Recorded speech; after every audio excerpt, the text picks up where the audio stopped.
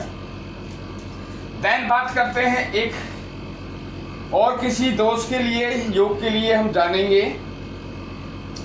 वे योग जो है आपका चर राशि में होगा, चर राशि में होगा, उसको हम देखेंगे। अब वो योग कैसे देखेंगे चर राशि के लिए? चर राशि का जो योग है वो है आपका केंद्र का। चर राशि जो पढ़ेंगे आपके केंद्र में पढ़ेंगी, मेष लगन से ये चीजें देखेंगे।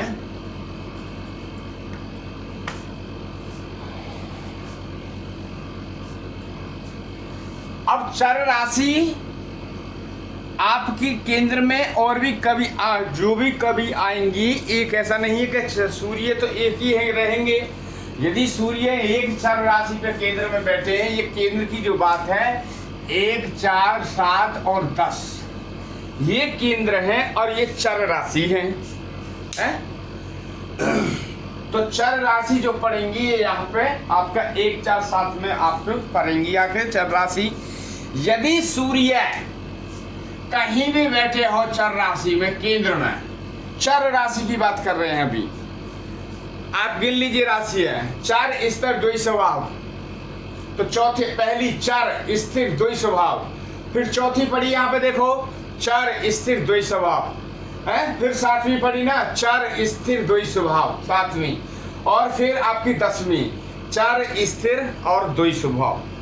तो 1, 4, 7, 10 जो है चर राशि। चर राशि में यदि सूर्य कहीं भी बैठे होंगे और उनके देखिए, ये ऐसा ना कहें कि पंडित जी या गुरु जी ऐसा कह रहे हैं, और क्योंकि ये तो विधि का विधान है। मरना तो सबको है, हमको भी मरना है, आपको भी मरना है, सबको मरना ही है। जन्म लिया है तो मरेंगे तो है, ये तो पक्का है, निश्चित है। मगर मैं एक उपाय बता रहा हूँ कि जिन किसी की भाई बहन की कुंडली में यदि ये योग बन रहा हो तो वे सतर्क हो सकते हैं, उस चीज के लिए तैयार रह सकते हैं। योग क्या है?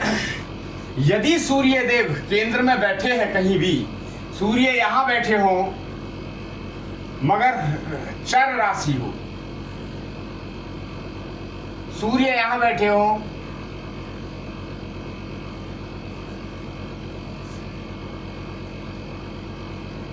यदि सूर्य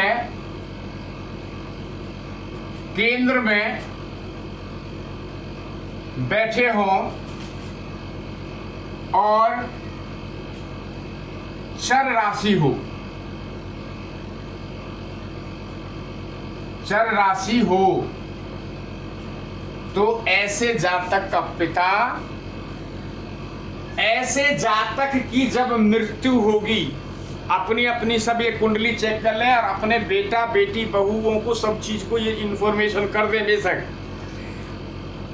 जो मेरे बुजुर्ग माता पिता हैं, यदि उनके पास में अपनी जन्म कुंडली वगैरह है, यदि चर राशि में सूर्य देव कहीं भी बैठे हैं तो वे अपने बेटा को इंफॉर्मेशन करें ये चीज़ की कि ऐसा एक ऑनलाइन एक पंडित जी आए थे, उन्होंने ये चीज़ बताया था कि जिन चंद्र केंद्र में यदि सूर्य बैठते हैं और वो चर राशि में बैठते हैं, तो जब उनकी जब मृत्यु होगी तो उनका बेटा उनसे बहुत दूर होगा, मतलब वो दाह संस्कार नहीं कर पाएगा अपने पिता का, है वो उनसे दूर हो जाएगा, अपने माता पिता से दूर हो जाएगा, वो दूर चला जाएगा। जब उनका अंतिम समय जब आएगा, ऐसे जातक का चर राशि में सूर्य देव बैठे होंगे, केंद्र में बैठे होंगे, जब उनकी मृत्यु होगी तो जो दाग लगाने बेटा वाला बेटा है, बड़ा बेटा है या किसी का एक ही बेटा है, तो या तो वो बहुत दूर होगा, विदेश में होगा, हो सकता है कहीं ऐसा कहीं दूर फंसा हो या कहीं चला गया हो, नहीं आ सकता हो। तो ऐसे जातक का जब मृत्यु होती है तो उसका बेटा उसका दाह संस्कार नहीं करता है, ये भी आपको नोटिंग कर लेना होगा। नेक्स्ट आगे चलते हैं, एक छोटे से योग की तरफ चलेंगे।